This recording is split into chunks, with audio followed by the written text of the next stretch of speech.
A single mom pulled a biker from a sinking jet. That one act of courage triggered an ancient, unbreakable law. By morning, her quiet life was over, replaced by the thunderous loyalty of an army she never knew existed, and a debt that would change her destiny forever. If you're new here, subscribe and comment your location. Now let's begin. The storm was the worst Stella had seen in years. Rain lashed her kitchen window. Her 5-year-old son, Leo, was asleep upstairs. She was a single mom, a former Coast Guard rescue swimmer, now working as a paramedic. Money was tight, but this little house on the lake was their peace. A flash of lightning lit the sky, not lightning, a streak of fire, then a sound, a terrible, ripping screech that ended in a huge splash. Stella knew that sound, a plane hitting water. Her training took over. She called 911, gave the location, then grabbed her heavy-duty flashlight and a rescue rope from the garage. She ran out into the punishing rain, down to the rocky shore. Out in the black water, maybe 100 yards out, she could see the tail section of a small jet sticking up. It was sinking fast. "Hello, is anyone there?" she screamed into the wind. A hand broke the surface, then an arm thrashing weakly. Stella didn't think. She kicked off her shoes, tied the rope around her waist and a sturdy pine tree, and dove into the icy, churning water. The swim was a fight. The waves tried to push her back. The wreck was swallowing itself, bubbling and groaning. She reached the man just as his head started to slip under. He was huge, even in the water. Leather jacket, tattoos on his neck, a biker in a jet. She hooked her arm under his chin, the rescue swimmers carry. "I've got you, don't fight me." He was heavy, unconscious, or nearly so. She began the hard swim back, hauling him against the current, hand over hand on the rope. Her muscles burned. Finally, her feet hit the rocky bottom. She dragged him onto the shore, collapsing beside him. He was alive, gasping. In the beam of her flashlight, she saw his face. Hard, handsome, maybe late 30s, a thick beard, his eyes fluttered open. They were a sharp, startling blue, full of pain and confusion. They focused on her. He grabbed her wrist. His grip was iron. "Condor," he choked out, the word raw and urgent. Then his eyes rolled back and he passed out. Sirens wailed in the distance. The ambulance and police arrived. They took the man away. Stella gave a statement, shivering under a blanket. She said he mumbled something, but it was garbled. She didn't say Condor. She didn't know why she lied. The next morning was clear and sunny. Leo was eating cereal. Stella was drinking coffee, trying to process the madness of the night. Then she heard it, a low rumble, not thunder. It grew and grew, a deep, rolling vibration that made the dishes in her cupboard rattle. "Mommy trucks?" Leo asked, his eyes wide. Stella walked to her front window and looked out. Her breath stopped. Motorcycles, hundreds of them. They were coming down her quiet, wooded road. They were parking in perfect, silent rows along the street, in the empty lot across the way, everywhere. The riders, all in leather vests with a patch of a fierce-looking bird, got off and stood by their bikes. They didn't move. They didn't speak. They just looked at her house. They surrounded her property, a ring of leather, denim, and steel. Leo ran to the window. "Wow, bikes." Stella's heart hammered against her ribs. She pulled Leo back. Were they here for revenge? Did she save someone she shouldn't have? The front rank of bikers parted. A man walked through. He was older, with a salt and pepper beard and intelligent eyes. He walked up to her porch. He didn't look angry. He looked solemn, like a priest. Stella opened the door a crack, keeping the chain on. "Miss Stella Grant?" the man asked, his voice surprisingly gentle. "Yes, sir. My name is James. You pulled our brother from the lake last night." "Is he alive?" she asked. "He is, thanks to you." James paused. "The word he gave you, Condor, it was a code, a summons. It means life debt." Stella just stared. James looked back at the sea of silent men. "Our club is the Iron Condors. The man you saved is Marcus. He is our national president. That jet was attacked, shot down. You didn't just save a man, you saved our king, and our laws are very old and very strict." He turned back to her, his gaze intense. "The life debt is our highest oath. Every condor within 500 miles has been summoned. There are 499 of us here. We swear to you now, your life and the life of your child are now more important than our own. We are your shield. From this moment forward, you are under the permanent protection of the iron condors.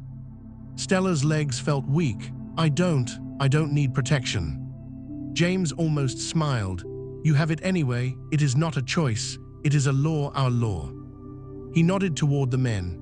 As one, they placed their right hands over their hearts, held them there for a count of 3, then returned to their silent stance.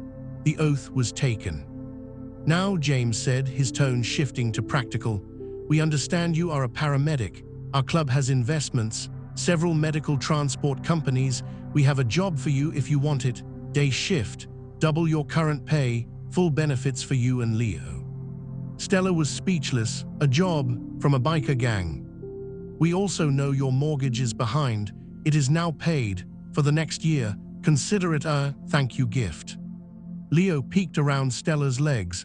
Are the bikers staying for lunch? James chuckled, the sound warm. Not today, little man, but we'll be around. He looked at Stella. We will be invisible, but we will be here, always. Try to go about your life. We'll handle the rest. He gave a small bow of his head, then walked back to his bike. The riders, as if controlled by one mind, mounted up. The engines roared to life, a sound so huge it shook the trees. Then they left, not in a chaotic scramble, but in neat, orderly lines, until the last rumble faded away. The street was empty. It was as if they were never there. But things began to change. That afternoon, a man in a suit from the bank called. Ms. Grant, your mortgage is current. In fact, it's paid ahead. Have a nice day. The next day, a brand new, extremely safe SUV was delivered to her driveway. The note said, for errands, the Condors. When she went to her paramedic job, her boss pulled her aside. Stella, I got a call, a really persuasive call. You've been offered a fantastic position with County Med Transport. I can't match it. I hate to lose you, but take it. It was all true. The life debt was real. A week later, Stella started her new job. The manager was a sharp, kind woman named Jessica. We're glad to have you, Jessica said. No mention of bikers. The pay was exactly what James promised. Stella's life became easier, but stranger. She'd see a condor patch in a grocery store. The man would give a slight, respectful nod and look away. Her car was always mysteriously clean and full of gas. When Leo had a fever at 2 a.m., a doctor who was a friend of the club made a house call. And then there was Marcus. He was released from the hospital after 2 weeks. He came to her house, moving stiffly, his arm in a sling. He was even bigger standing on her porch. He looked at her, those blue eyes serious. I owe you my life, he said, his voice a low rumble. You don't owe me anything, Stella said, though she knew it was pointless. The debt is not mine to cancel, he said. It is the club's, but my personal thanks, that is mine. He handed her a box. Inside was a small, elegant device. A panic button, GPS. It goes directly to me and James. You press it, we come, no questions. Their eyes held. A charge passed between them, hot and immediate. He was a king of a violent world. She was a single mom who pulled him from a lake. The attraction was as illogical as it was undeniable. Thank you, she whispered. He nodded, then left. Marcus recovered. He started showing up more. He'd come by to check on the security system he'd had installed. He'd fix a leaky faucet. He'd bring Leo a toy motorcycle sitting on the floor to show him how it worked. Leo adored him. Stella and Marcus talked. He told her about the club's legitimate businesses, tracking, security, bars. She told him about the Coast Guard, about being a single mom. The chemistry simmered. A brush of hands while passing a coffee mug. A long, loaded look across her living room. One evening, he was there late. Leo was asleep. They were on the back porch, watching the lake where she'd saved him. Who shot down your plane, Marcus? She asked softly. He was silent for a long time. A rival, a man who wants what we have. It's being handled. Handled how? The Condor way, he said, and his tone meant she shouldn't ask more. She looked at him, This life debt, it feels like a gilded cage. I'm safe, but I'm not free. He turned to her, his expression intense.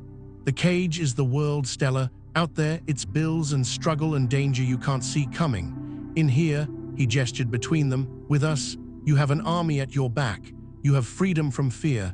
That's the only freedom that matters. He reached out and cupped her face, his thumb stroking her cheek. And you have me, if you want me. He leaned in and kissed her. It was not gentle. It was a claiming, a promise, and a question all at once. Stella kissed him back, pouring all her confusion and desire into it. When they broke apart, they were both breathless. The war with the rival club, the Vipers, escalated. Shots were fired at one of the Condors' bars. A truck was firebombed. The Condors responded with precise, brutal efficiency. Stella heard about it in whispers, saw the grim looks on the men's faces. Her panic button felt heavy in her pocket. One day, she and Leo came home to find her front door splintered. The house had been torn apart. A note was nailed to the kitchen table. The debt collector is coming. Give him up. It was a message. The Vipers knew about her. The life debt had made her a target.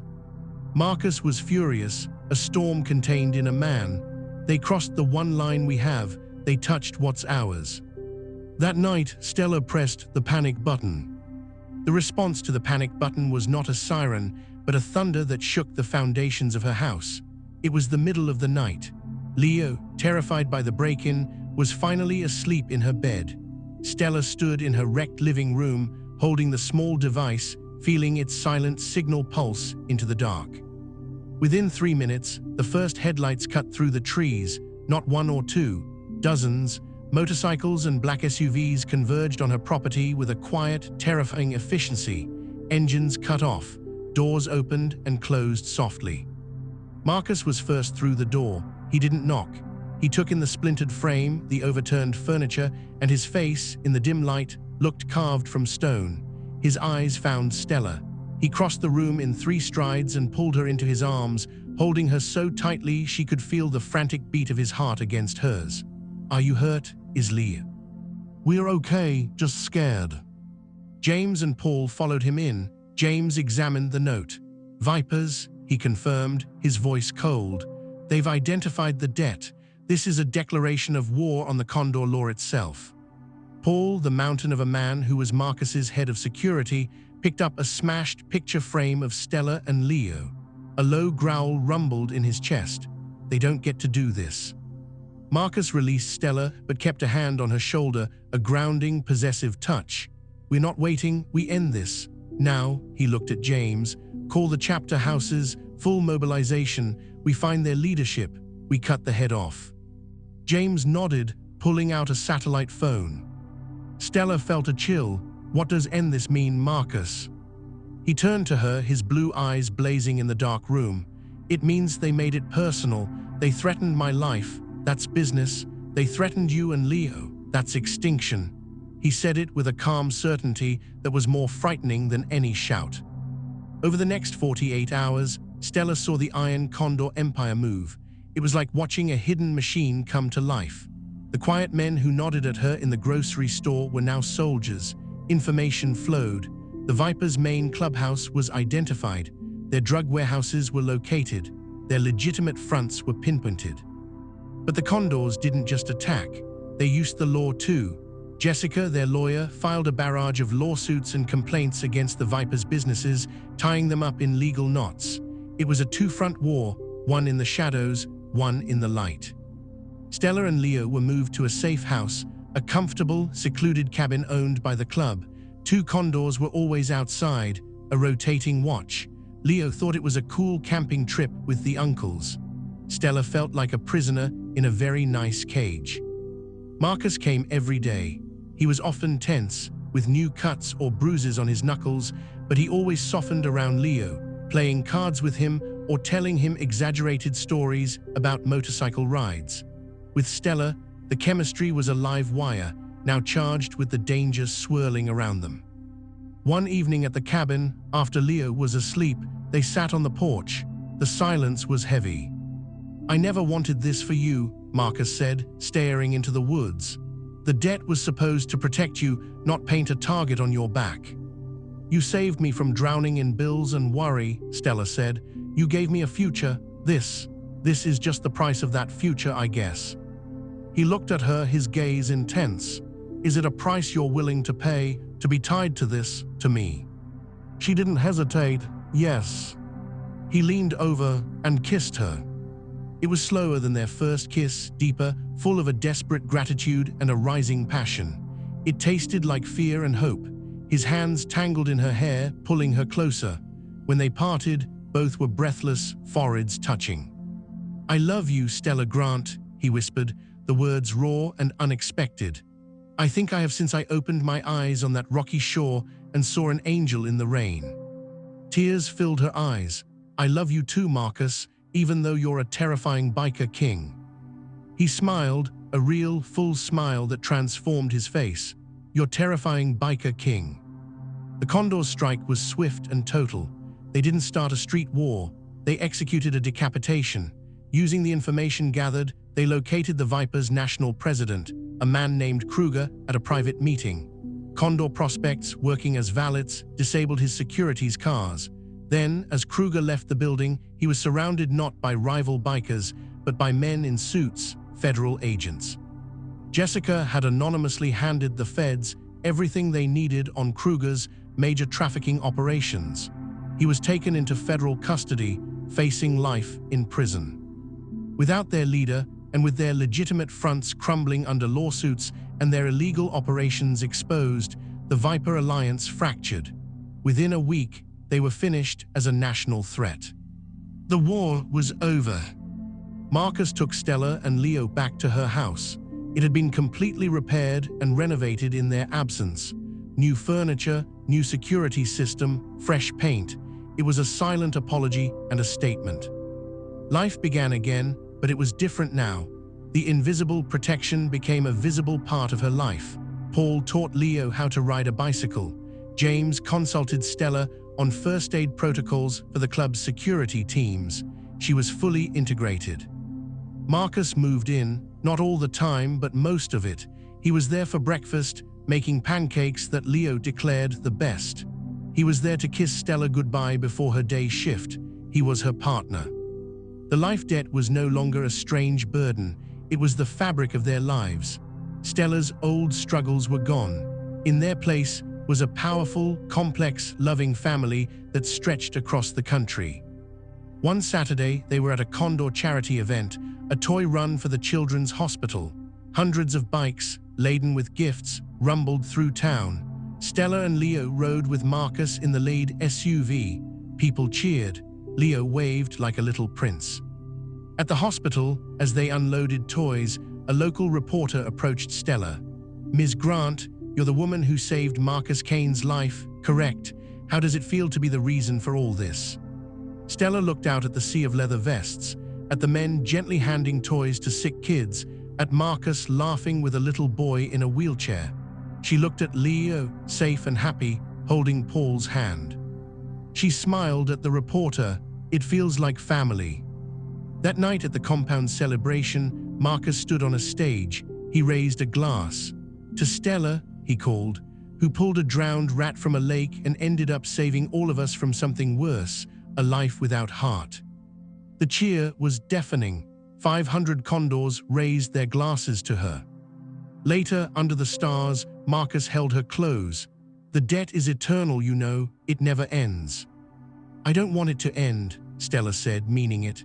She kissed him, surrounded by the rumbling heartbeat of the empire that had adopted her, the empire that didn't give up its power, but simply wrapped her and her son securely in the very center of it, forever safe, forever loved. The new normal was a beautiful, bustling chaos. Stella's house was no longer just her and Leo's sanctuary, it was a hub. Condors came and went, dropping off paperwork for Marcus, consulting Stella on a medical question for a club family, or just stopping by for the coffee she always had ready. Leo had a fleet of burly, tattooed uncles who taught him to fish, told him tall tales, and made sure he never, ever felt alone. Stella's job at the medical transport company was rewarding. She used her Coast Guard triage skills daily.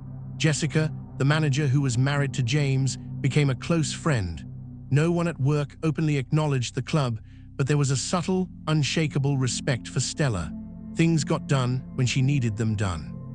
Marcus divided his time between the club's legitimate empire and the more shadowy aspects of its governance.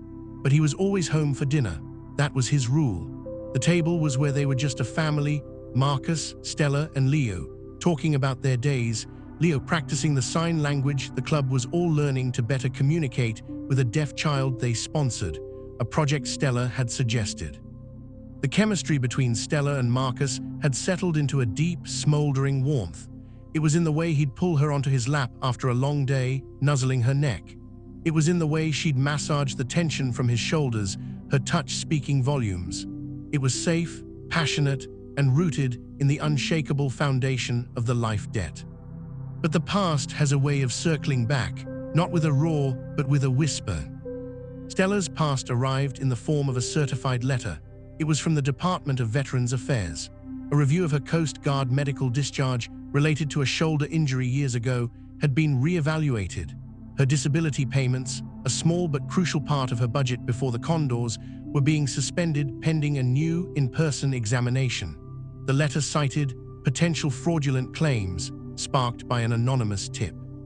Stella's blood ran cold. It wasn't about the money anymore. It was about her honor, her service.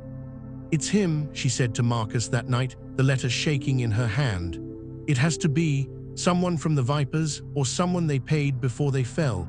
They're trying to hurt me the only way they have left, through my past, through my name." Marcus read the letter, his expression turning to granite. "They're calling you a liar, a cheat." He crumpled the paper in his fist. "This is a different kind of war." He wanted to handle it the Condor way, find the source and silence it. But Stella stopped him. "No, this is my fight, my name. I need to clear it myself the right way, but I could use a really good lawyer." The corner of Marcus's mouth twitched. "You have the best." Jessica took the case with ferocious glee. "Bureaucratic warfare," she said, cracking her knuckles. "My favorite." The anonymous tip led to a shell company, which led to a disgraced former VA clerk who had been paid a lump sum before the Vipers collapsed. The trail was there, but it was paper-thin and legally murky. Stella had to go to the VA examination. It was held in a stark government building in the city. Marcus drove her, but stayed in the truck. "They'll see me and make assumptions," he said. "This is your show."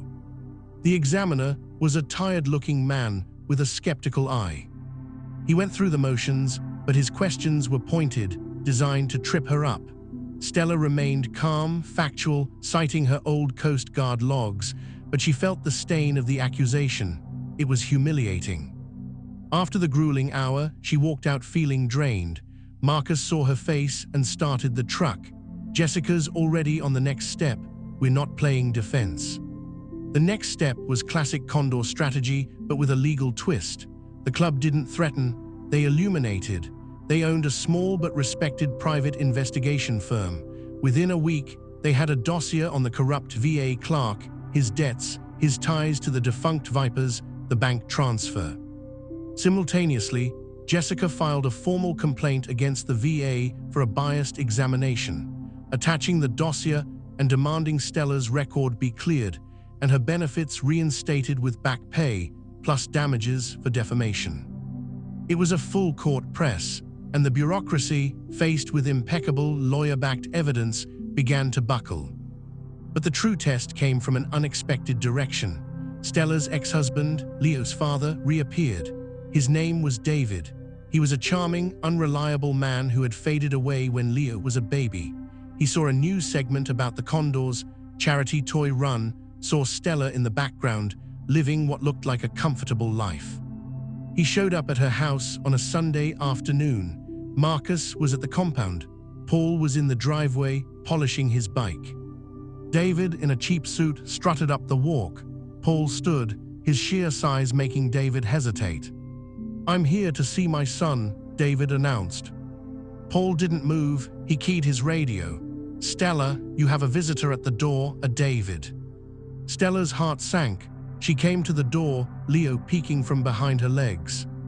"Stella, you look great," David said, his smile oily. And Leo, look how big you are. He knelt, but Leo shrank back, hiding behind Stella. What do you want, David? Stella asked, her voice cold.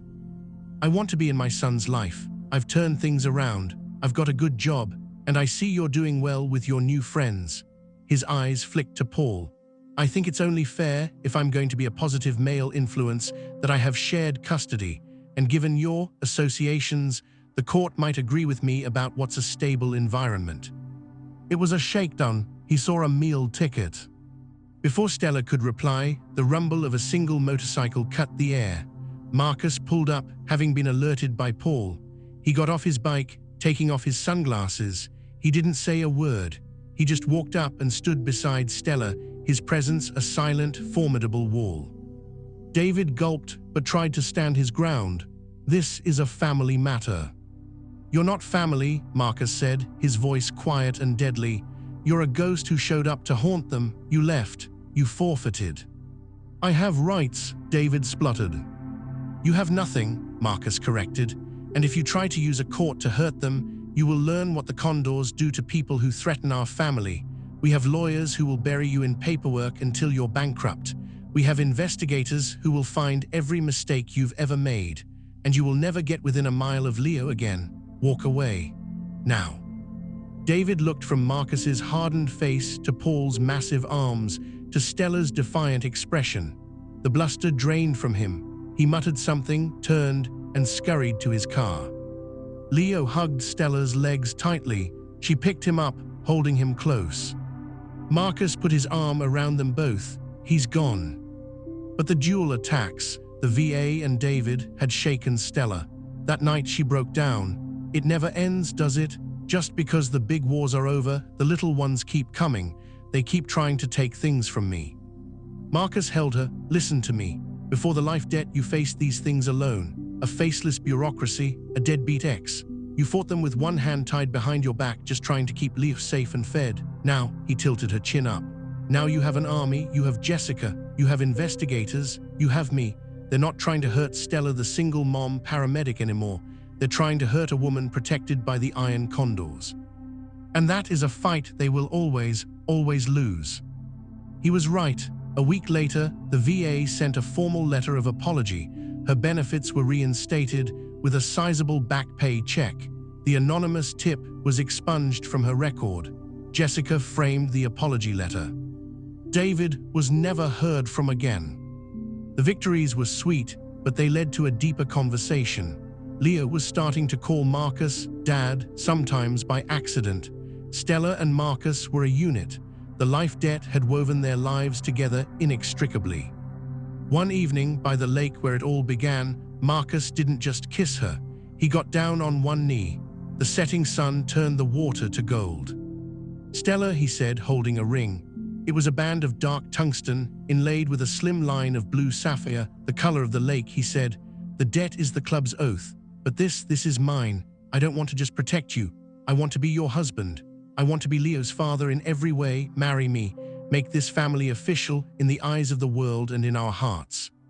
Tears of pure joy streamed down Stella's face. Yes, she laughed through the tears. Yes, Marcus.